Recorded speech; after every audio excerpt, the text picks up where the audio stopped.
ರಾಜ ರಾಜ ರಾಜ. ಸುಮತಿ ನಿಮ್ಗೆ ಪರಿಚಯ ಇದೆಯಾ? ಚೆನ್ನಾಗಿದೆ ಮೇಡಮ್. ಸುಮತಿ ಮಡ್ರಾಸ್ ಅಲ್ಲಿ ಇದ್ದಾಗ ನೀವ್ ಅಲ್ಲಿಗೆ ಹೋಗಿದ್ರಾ? ಹೌದು, ಹೋಗಿ ಭೇಟಿಯಾಗಿದ್ದೆ. ಯಾಕೆ? ಸ್ಟಾಂಪ್ ಪೇಪರ್ ಮೇಲೆ ಸೈನ್ ಮಾಡಿಸ್ಕೊಳ್ಳೋದಕ್ಕೆ. ಸ್ಟಾಂಪ್ ಪೇಪರ್ ಮೇಲೆ ಏನಾದ್ರೂ ಬರ್ದಿತ್ತಾ? ಏನೂ ಇಲ್ಲ, ಖಾಲಿ stamp paper. You can note this point your honour.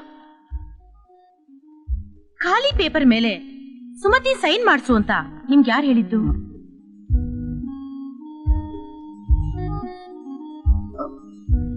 ಶಂಕರಪ್ಪನವರು. That's all your honour. Bhagyalakshmi ಅವರೇ, ನನ್ನ ಕ್ಲೈಂಟ್ ಹೇಳ್ತಿದ್ದಾಳೆ ಶೇಷಾಚಾರ್ಯ ಟ್ರಸ್ಟ್ಗೆ, ಅದಕ್ಕೆ ನೀವು ಒಬ್ಬ ಟ್ರಸ್ಟಿ, ನೀವು ನಿಮ್ಮ ಮಗಳು ನಿಮ್ಮ ಮನೆಯನ್ನ ಸ್ವಂತ ಇಚ್ಛೆಯಿಂದ ಕೊಡುಗೆಯಾಗಿ ಕೊಟ್ಟು ಡೀಡ್ ಮಾಡ್ಕೊಟ್ಟಿದ್ದೀರಾ ಅಂತ. ಆದ್ರೆ ಅದೇ ಮನೇನ ಮೆಗಾ ಬಿಲ್ಡರ್ಸ್ಗೆ ನೀವು ಮಾರಿದೀರಾ ಅಂತ ಸಂಸ್ಥೆ ಹೇಳ್ತಾ ಇದೆ. ಇದಕ್ಕೆ ನೀವೇನ್ ಹೇಳ್ತೀರಿ? ಮೊದಲನೇ ಸಲ ಸಾಕ್ಷಿ ಹೇಳೋಕೆ ಕೋರ್ಟ್ಗೆ ಬಂದಿದ್ದೀನಿ.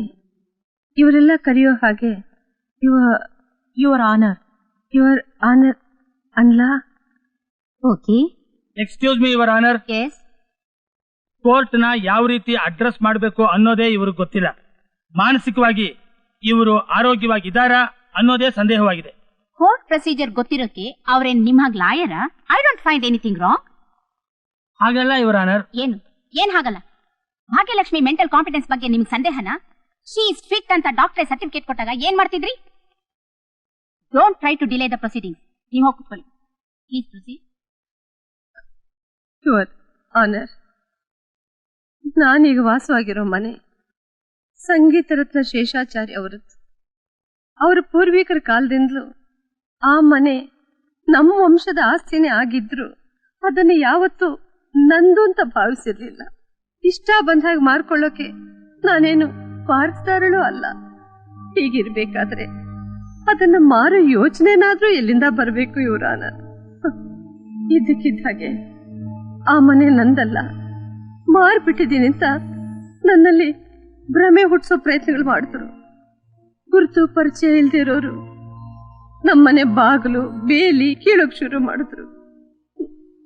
ಹೆಂಗಸು ಮಗಳನ್ನ ಊರಿಗೆ ಕಳಿಸಿ ಒಂಟಿಯಾಗಿರೋ ನನ್ನನ್ನ ಇನ್ಯಾರು ಕಾಪಾಡ್ತಾರೆ ಅಂತ ರಕ್ಷಣೆಗೋಸ್ಕರ ಪೊಲೀಸ್ ಸ್ಟೇಷನ್ಗೆ ಹೋದೆ. ಆದ್ರೆ ಅಲ್ಲಿ ಕಂಡದ್ದೇ ಬೇರೆ.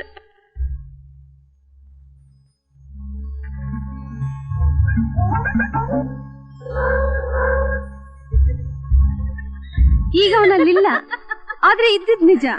ಇಲ್ದೇ ಇದ್ದವನ್ನ ಇದ್ದ ಅಂತ ಹೇಳೋಕೆ ನನ್ಗೇನಾದ್ರು ಹುಚ್ಚ? ಸರಿಯಾಗಿ ಹೇಳಿದೆ. ಇನ್ ಸ್ವಲ್ಪ ಹೊತ್ತಾದ್ರೆ ನನ್ ಜೊತೆ ಒಂದ್ ಮಗು ಬಂದಿತ್ತು, ಅವಳಲ್ಲಿ ನಿಂತ್ ಕೇಳ್ತೀಯ. ರೂಪಾ ನಿನಗೆ ಹುಚ್ಚು ಅಂತ ಕಂಪ್ಲೇಂಟ್ ಬಂದಿದೆ ಗೊತ್ತಾ?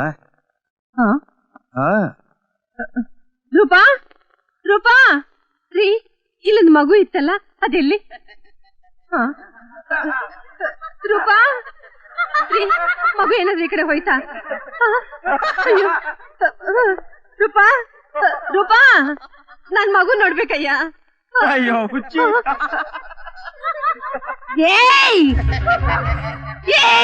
ರಾಕ್ಷಸ, ಎಲ್ಲೋ ಏನ್ ಮಾಡ್ದೆ? ರೂಪಾ ಈ ಹುಚ್ಚು ಮುಂಡೆ ಮೇಲೆ ಬಂದ ಕಂಪ್ಲೇಂಟ್ ನ ಪರಿಶೀಲನೆ ಮಾಡ್ತಿದ್ದಾಗ ನನ್ ಮೇಲೆ ಅಟ್ಯಾಕ್ ಮಾಡಿದಂತ ಸ್ಟೇಟ್ಮೆಂಟ್ ಬರ್ಕೊಳ್ಳಿ. ನೀವಿಬ್ರೇ ಇದಕ್ಕೆ ಸಾಕ್ಷಿ.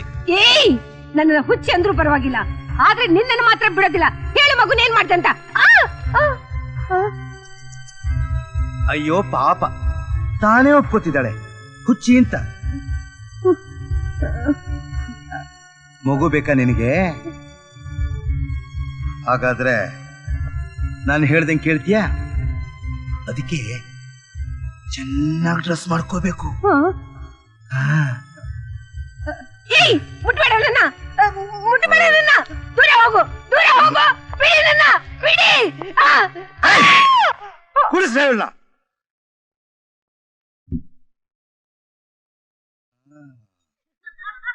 ಎಂಥ ಒಳ್ಳೆ ಸೀರೆ, ಅರೆ ಎಷ್ಟೊಂದು ಚೆನ್ನಾಗಿದೆ. ಹರ್ಕೋತಾ ಇದ್ದಲ್ಲ ನೋಡ್ರು, ಹರ್ಕೊಳ್ಳೇ ಬಿಟ್ಲು. ಇಂಕ್ ಬಾಟ್ಲು ಮುಟ್ಬೇಡ, ಹಿಡ್ಕೊಳ್ರು ಅವಳನ್ನ.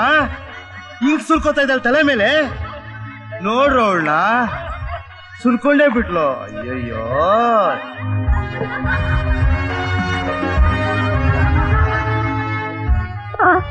ಯಾಕೆ ಯಾಕೆ ನನ್ನನ್ನು ಹುಚ್ಚಾಸ್ಪತ್ರೆ ಕರ್ಕೊಂಡ್ ಬರ್ತಾ ಇದ್ದೀರಾ? ನನ್ನನ್ನು ಬಿಟ್ಬಿಡಿ, ನನಗೆ ಹುಚ್ಚಿಲ್ಲಮ್ಮ, ನಿಜವಾಗ್ಲೂ ನನಗೆ ಹುಚ್ಚಿಲ್ಲಮ್ಮ, ನನ್ನನ್ನು ಬಿಟ್ಬಿಡಿಮ್ಮ. ಅಯ್ಯೋ ಏನೇ ಅನ್ಯಾಯ, ಯಾಕೆ ನನ್ನನ್ನು ಗೋಳಿಗೆ ಕೊಯ್ತಾ ಇದ್ದೀರಾ? ನಿಮ್ ಕಾಲಿಗೆ ಬೀಳ್ತೀನಿ, ಬಿಟ್ಬಿಡಿ. ರಾಕ್ಷಸ, ನೀನಾ ಇದೆಲ್ಲ ಮಾಡ್ತಾ ಇರೋದು?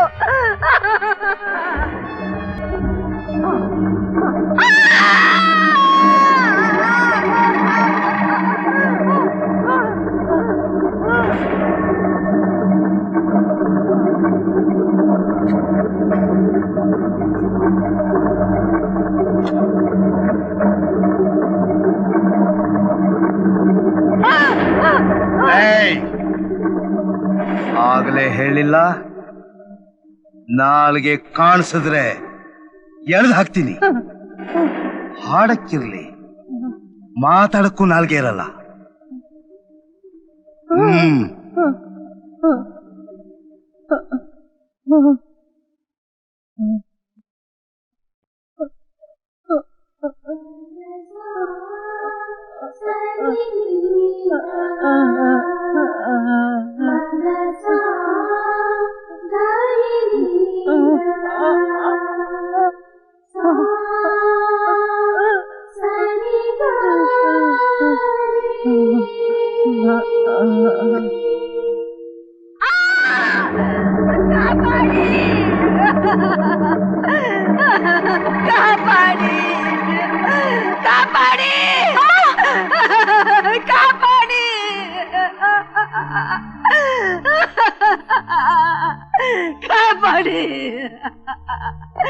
ಕಾಪಾಡಿ.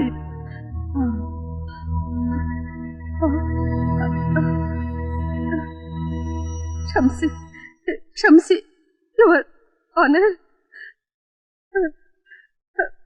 ಮತ್ತೆ ನನಗೆ ಹುಚ್ಚಿಡ್ತಿಲ್ಲ. ಸ್ವಲ್ಪ ಹೊತ್ತು ಆ ಭಯಂಕರ ಲೋಕಕ್ಕೆ ಹೊರಟೋಗಿದ್ದೆ. ಅಪ್ಪಪ್ಪ, ಆ ಹಿಂಸೆ ನನ್ನ ಶತ್ರುಗಳಿಗೂ ಬೇಡ. ಮೊದಲು ಆ ಶಾಕ್ ಟ್ರೀಟ್ಮೆಂಟ್ ಯಮಯಾತನೆ ಆಗಿತ್ತು. ಹೋಗ್ತಾ ಹೋಗ್ತಾ ಮರ್ತೋಯ್ತು. ನನ್ನ ಮಗಳು ನನ್ನ ನೋಡೋಕ್ ಬರ್ಲಿಲ್ಲ, ಅವಳು ನನ್ನ ಕೈ ಬಿಟ್ಲೇನೋ ಅನ್ನೋ ಹೆದರಿಕೆ ಉಂಟಾಯ್ತು. ಆದ್ರೆ ಒಂದು ಮಾತ್ರ ಮನಸ್ಸಲ್ಲಿ ಉಳಿದೋಯ್ತು. ನೀನು ಬಾಯಿ ಬಿಟ್ರೆ ಹಾಡೋದಿರ್ಲಿ, ಮಾತಾಡೋಕೆ ನಾಲ್ಗೇನೂ ಇರಲ್ಲ ಅನ್ನೋ ಮಾತು. ಯುವರ್ ಆನರ್, ನನ್ನಂಥವರಿಗೆ ಕಷ್ಟ ಬಂದ್ರೆ, ಅನ್ಯಾಯ ಆದ್ರೆ ದೇವರನ್ನ ಮೊರೆ ಹೋಗ್ತೀವಿ, ಇಲ್ಲ ನ್ಯಾಯ ಸಿಗೋ ಜಾಗಕ್ಕೆ ಹೋಗ್ತೀವಿ. ಅದಕ್ಕೆ ಇವತ್ತು ನಿಮ್ ಮುಂದೆ ನಿಂತಿದ್ದೀನಿ ಯುವರ್ ಆನರ್. ನ್ಯಾಯ ದೇವತೆ, ವಿದ್ಯಾ ದೇವತೆಗೆ ಮತ್ತೆ ಅವಳ ವಾಸಸ್ಥಾನ ಕೊಡಿಸ್ಬೇಕು ಅಂತ ಪ್ರಾರ್ಥಿಸ್ತಾ ಇದ್ದೀನಿ.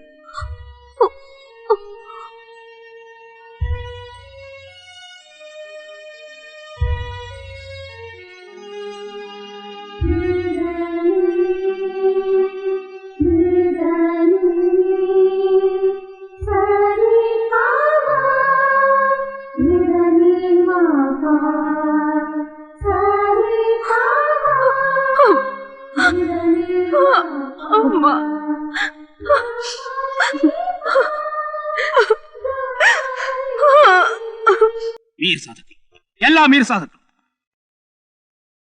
ನಮ್ಮ ಹುಡುಗ ಬಹಳ ನಿಯತ್ನವನು ಅಂತ ಆ ರಾಜನ್ ಕರ್ಕೊಂಡು ಬಂದ ಈ ಶಂಕರಪ್ಪ ಇವತ್ತು ಅವನೇ ನನ್ನ ವಿರುದ್ಧ ಸಾಕ್ಷಿ ಹೇಳಿದ್ದಾನೆ. ಮೀರ್ ಸಾಧಕರು. ಇಲ್ಲ ಸರ್, ನಾನು ಅಂಥವನಲ್ಲ ಸರ್. ನಾನು ನಿಮಗೆ ನಿಜ ಏನು ಅಂತ ಹೇಳೇ ಇಲ್ಲ. ನನ್ನ ಮಗಳು ಮತ್ತು ಆ ರಾಜ ಒಬ್ರಿಗೊಬ್ರು ಪ್ರೀತಿಸಿ ಓಡ್ ಹೋಗ್ಬೇಕು ಅಂತಿದ್ರು.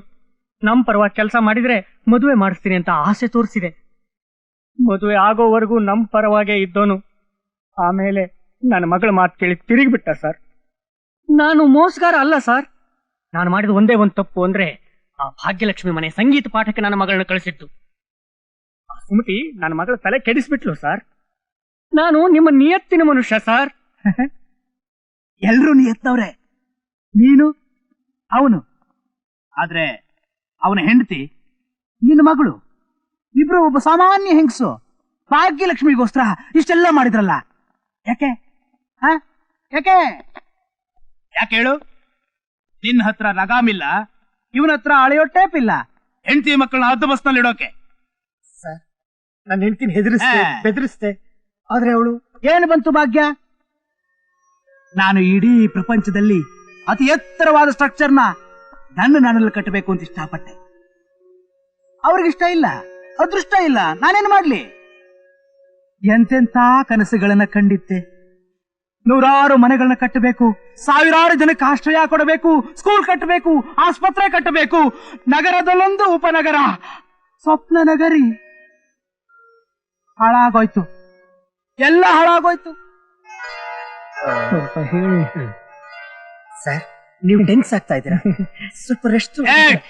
ಕಷ್ಟ ನನಗ ಇಂಪಾಸಿಬಲ್. ಎಂತೆಂತ ಪೈಲ್ವಾನ್ರು ಈ ಭೂಪತಿ ಮುಂದೆ ತೊಡೆ ತಟ್ಟಿ ನಿಲ್ಲಕ್ಕಾಗ್ಲಿಲ್ಲ. ಆಫ್ಟರ್ ಆಲ್ ಒಬ್ಬ ಹೆಂಗ್ಸು ಅಂಗೈಯಲ್ಲಿ ತಾಳ ಹಾಕೊಂಡು ತನ್ನ ಅಂತ ಹಾಡೋಳು, ಅವಳು ಈ ಪ್ರಾಜೆಕ್ಟ್ ನಿಲ್ಲಿಸ್ತಾಳ? ಬಿಡಲ್ಲ, ನಾನು ಬಿಡಲ್ಲ. ಸ್ವಪ್ನ ನಗರಿ, ಸ್ವಪ್ನ ನಗರಿ, ಸ್ವಪ್ನ ನಗರಿ. Sir, Get lost! ಹೊಡೆ!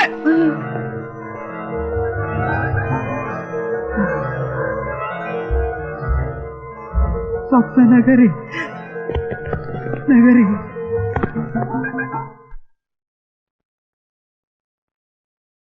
ಭಾಗ್ಯಲಕ್ಷ್ಮಿ ಮತ್ತು ಅವರ ಮಗಳು ತಮ್ಮ ಮನೆಯನ್ನು ಶೇಷಾಚಾರ್ಯ ಟ್ರಸ್ಟ್ಗೆ ದಾನವಾಗಿ ಕೊಟ್ಟಿರುವುದು ಸಾಕ್ಷ್ಯಾಧಾರಗಳಿಂದ ಸ್ಪಷ್ಟವಾಗಿದೆ. ಆದ್ದರಿಂದ ಆ ಮನೇನ ಹಾಗೂ ಅದಕ್ಕೆ ಸೇರಿದ ಖಾಲಿ ಭೂಮಿನ ಟ್ರಸ್ಟ್ನ ಆಸ್ತಿ ಎಂದು ಘೋಷಿಸುತ್ತಿದ್ದೇನೆ. ಹಿಂದೆ ಆ ಮನೇನ ಮೆಗಾ ಬಿಲ್ಡರ್ ಸಂಸ್ಥೆ ಸುಸ್ಥಿತಿಯಲ್ಲಿ ಟ್ರಸ್ಟ್ಗೆ ಕೊಡಬೇಕೆಂದು ಆಜ್ಞೆ ಮಾಡುತ್ತಿದ್ದೇನೆ ಮತ್ತು ಈ ಮೊಕದ್ದಮೆಗೆ ಸಂಬಂಧಪಟ್ಟ ಮೇಲುನೋಟಕ್ಕೆ ಕಾಣುವ ಅಪರಾಧಗಳ ಪೂರ್ಣ ತನಿಖೆಗೆ ಆಜ್ಞೆ ಮಾಡುತ್ತಿದ್ದೇನೆ. ಹೌದಮ್ಮ, ಬರ್ತೀನಿ. ದೇವ್ರು ದೊಡ್ಡವನಮ್ಮ. Thank you, thank you. Order, order, order.